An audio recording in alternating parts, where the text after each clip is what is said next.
Welcome to my humble little office. My name is R. Keith Andrews. I'm a spiritual guide and paranormal adept. The journey continues today on January 7th, 2022 at approximately 7:29 a.m. PST.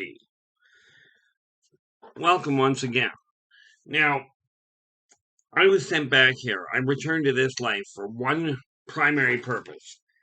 Okay, and to be clear, I bill myself as a spiritual guide. This said, the tools I offer here and the philosophies I live by are the ones I personally use. Okay, I do not talk about, oh, you should do this because it's better for you, or you should fear that because it'll hurt you. This is simply the way I do my best to live my life. Okay. Now, it was really strange a little while ago. I got told I was trying to start a cult by telling people to be nice to each other, to work together, to put the fear behind you.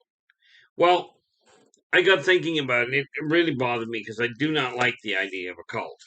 Okay. But it dawned on me. If telling people to be nice is starting a cult, then it is long, long, long overdue. Now, with that in mind, if you like my videos, give me a thumbs up. Okay, subscribe to the channel, and don't forget to hit the alert button to let you know when the next one comes out, because I do my best to get these out once a day. Now, cult has a real negative connotation, but really, to my understanding, it simply boils down to something that leads people on a spiritual path that does not rely on mainstream religion. Okay, now I don't rely on mainstream religion. That said, do I believe in God? Absolutely. Do I believe in Christ? Probably more than most of you do.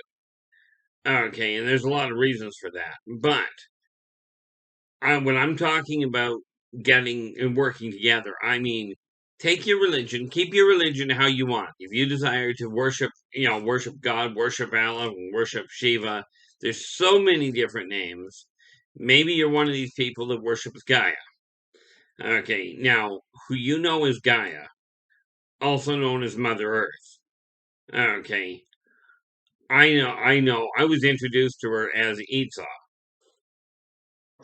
Now, understanding I have worked in this field, in the consulting field, for personal, business, and UFO alien technologies, and all sorts of other fields that are very clearly on a different level than what most do.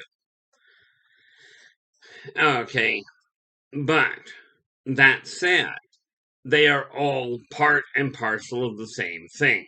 Now, whether you're an evolutionist or a creationist, it doesn't matter to me. They're all interlinked. Same as science and magic are all tied together. Okay. To be clear, religion is simply the path that people use to explain the inexplicable until science can figure it out. Now, we know that everybody is connected. There's this neat little theory of the 6 degrees of separation, which really boils down to if you take yourself and you count the people you know, the people they know that you don't know, span out, and you can go through 6 people following that path until you get to the point of this 6th person. Yeah, that works well. This 6th person comes back around and knows you. That's why they call it 6 degrees. Now, with that in mind, that means the wealthiest person on the planet is connected by only 6 separate degrees of separation from the poorest person on the planet. Now, I really question the issue of worth, of wealthy. Okay, everybody in my eyes is absolutely worth the same amount. Okay, not financially. But I was looking at it this morning, and there are so many of these cryptocurrencies coming out. When I talk about greed, people have decided to develop their own monetary systems in spite of the global economy the way it is, or probably because of the way the global economy is. Okay, banks and governments are not on the same page, but these people are what they're doing is designing a currency that is recognized worldwide, all the same currency, all the same value. You know, depending on, and I'm not going into the use of it or not. What I'm referring to is the value of it being equal. See, where it comes to regular accepted currency, I'm in Canada, and the value of our dollar compared to the value of the dollar in the United States is, it's fractional. Now, to my way of thinking, there's something wrong with this because 1 hour work by a Canadian as compared to 1 man-hour of work by an American produces the same thing. So why should the currency be higher? Except if you take into consideration the people backing or creating the currency are the ones deciding whether or not it's more valuable. Now, the new cryptocurrencies that are coming out, whether I'm in Canada or in the States, that currency is still of the same value. It's got the same dollar level. Okay. Now, the way I look at it, this may not be an entirely bad thing. Do I trust it enough to get into it myself? No, but that's because of the fact I'm a bit of a dinosaur and very much stuck in the past in a lot of ways. The same thing is happening with religion. Religion is so fractured right now that it's coming apart at the seams and new little factions of it are breaking off.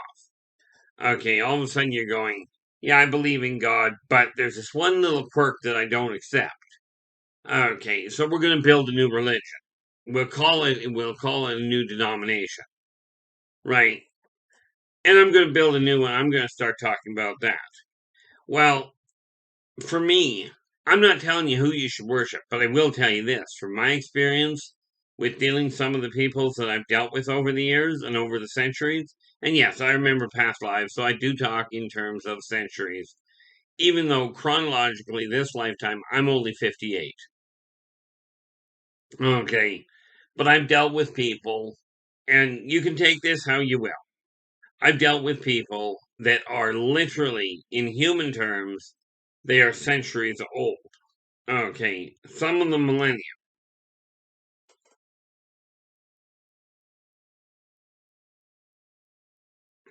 But think of it this way: if you, as a individual and as a member of what many people call first world countries, by the way, there's only one world that we're living on right now. Well, looks like it's going to be one of those days. By the way, this is a live recording, meaning I go back, I will edit, I will double check and make sure I got the date right, and then I will post it as is. But with that in mind, okay, things like that yawn, and like last couple of yawns there, sorry, they go hand in hand. But like I said, the reality of it is when we take a look at the spiritual path people are on, modern religion says these are the accepted religions. Anything outside of that, they have come to the conclusion that those are cults. Okay. But religion is simply a way of explaining the inexplicable until science can figure it out. Now, where it comes to worshiping a god, if you are of what most people call first world country, okay, don't actually have one with me, but if you're used to using, if you are of the mindset that you have, if you've got a computer, I'm sure you know what a lighter is. If you take a lighter and you conceal it in the palm of your hand, okay, so nobody can see it, and you simply go hocus pocus, and you point at your hand like this, and you flick your bick, out pops the light. To a Congolesian Aboriginal, you are a god. Okay. Now, many people make the mistake of worshiping these people. Okay, and much like people take a look at people with, commoners look at people with a whole pile of money and go, "Oh, look, you can have anything you desire." The one thing money will not buy you is peace of mind. And in case you hadn't noticed, all the money in the world will not stop you from dying. Okay. Some of the richest people in existence have passed away due to old age. Death doesn't care who you are. It will take your life eventually anyway. Okay. But God, if you believe in an entity that built this entire world, which, by the way, for your edification, I actually do. Of course, I met the individual that did it. Yeah, we're talking centuries back. Actually, we're talking eons back, but that's beside the point. Now, if you're following that line of thinking, they did it before man came along, and mankind certainly did not require, or the gods did not require worshippers then. They certainly don't require them now. Okay, look up to them, absolutely. Take a page from their book as far as the creation side of things goes, absolutely. But it's time we get past this idea of fearing things that are stronger than we are, fearing people that are richer than we are, fearing people that are more, if you will, linguistically gifted. Okay, in other words, they don't stumble over their words. Okay, I've always been fascinated by auctioneers that can actually speak as fast as they do. I've done it before, but not the auctioneer thing. Just stumble over my own words because I talk too fast. But we've got to get past this issue of fearing that which is different. See, humans have been raised to believe over the last several centuries, they've been raised to believe that, you fear that which you do not understand. That which you fear, strive to control. That which you cannot control, strive to destroy. And that which you cannot destroy, fear. Well, this seems like a rather vicious cycle, and one that is completely counterproductive. Okay, if you're living your life in fear, you're going to always be looking over your shoulder, always trying to figure out what's going to go wrong. Okay, and I've been accused of it myself. Okay, that I look at the pessimistic side of things, which admittedly quite often I do.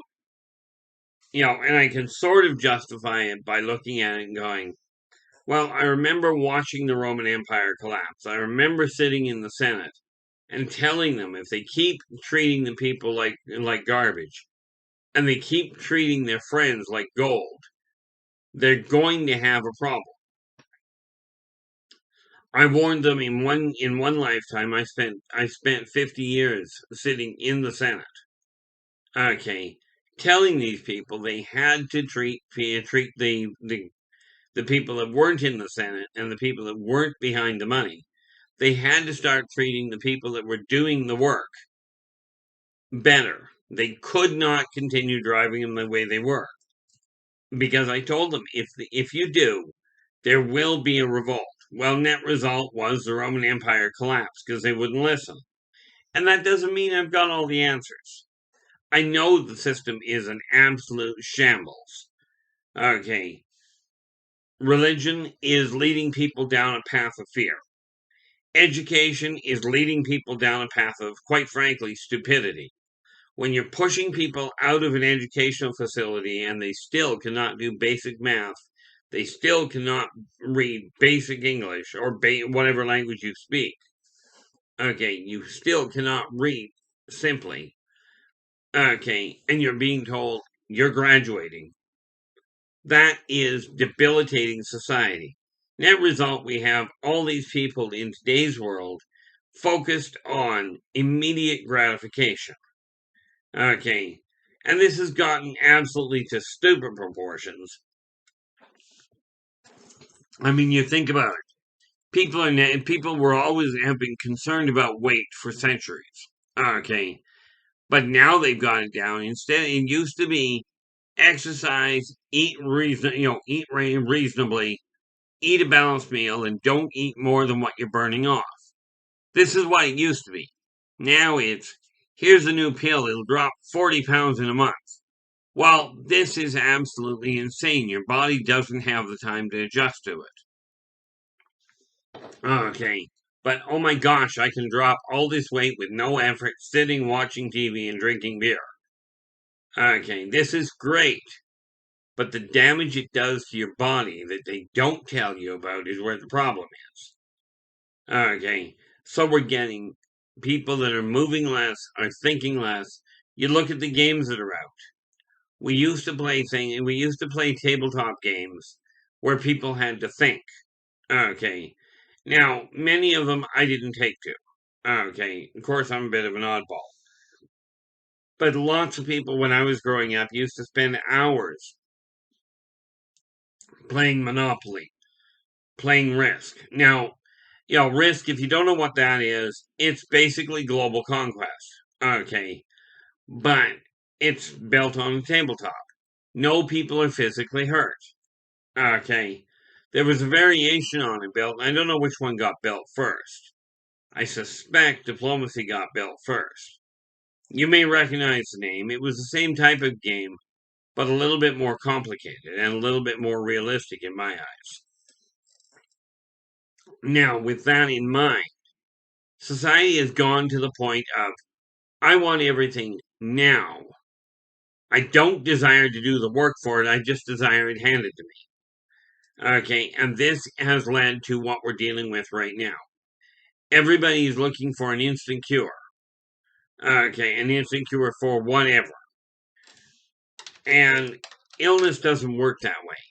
Mankind has a built-in sickness that it has developed rather well, called greed and debauchery. Meaning, take care of me, ignore everybody else. That is not the way karma works. Okay, I follow 3 laws. Be true to yourself first. Do unto others as you desire them to do unto you. Energy out, energy in. Now, these 3 laws are all equally important, kind of like the 3 legs on a stool, on a 3-legged stool. All of them have to be kept the same length in order to stay stable. Those 3 laws have to be kept stable.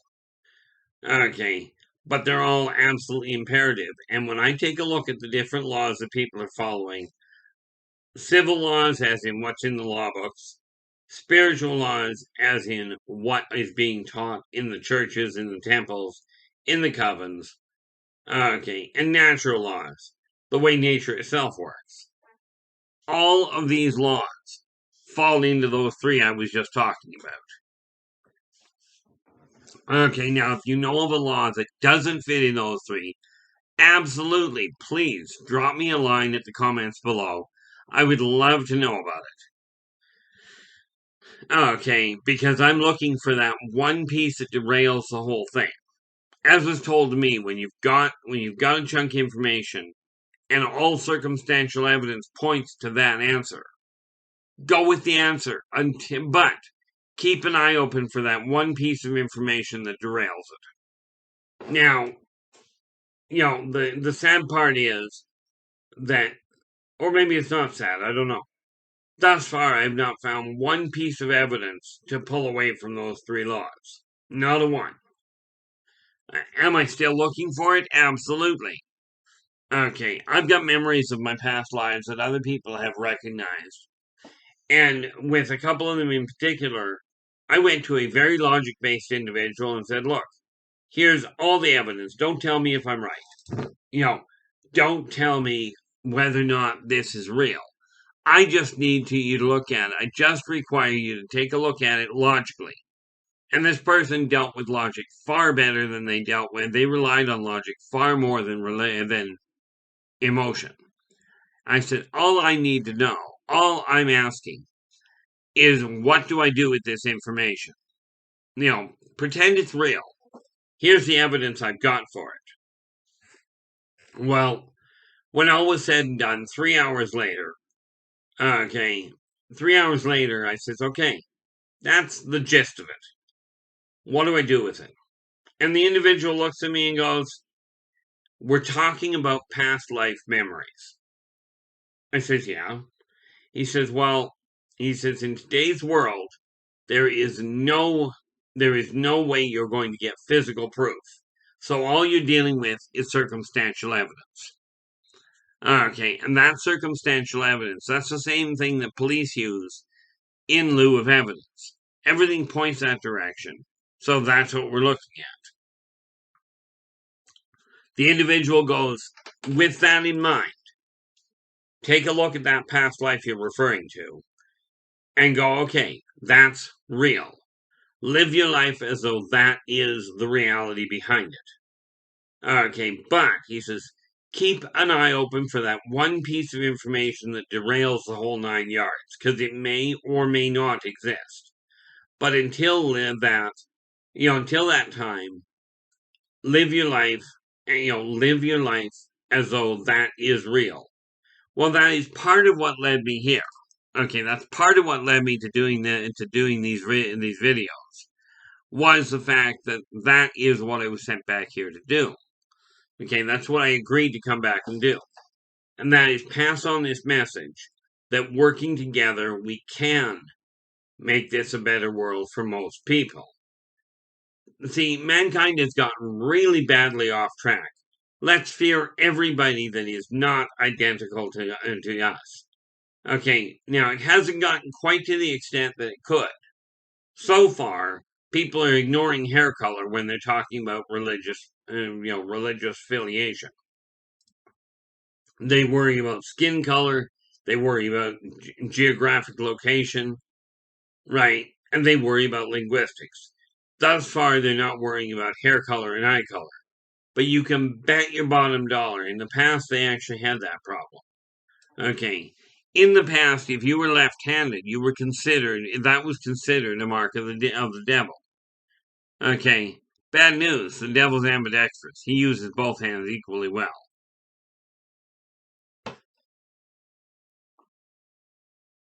Okay. And just, he does, so does what you would call God. The funny part about it is, what you would call God, what I saw, wasn't a burning bush. Okay. I saw something far more entertaining, far more, shall we say, elaborate. But all it was a sense of being. Did it take on a physical form? Absolutely. But I'm pretty certain that was more for my benefit at the time than it was for its.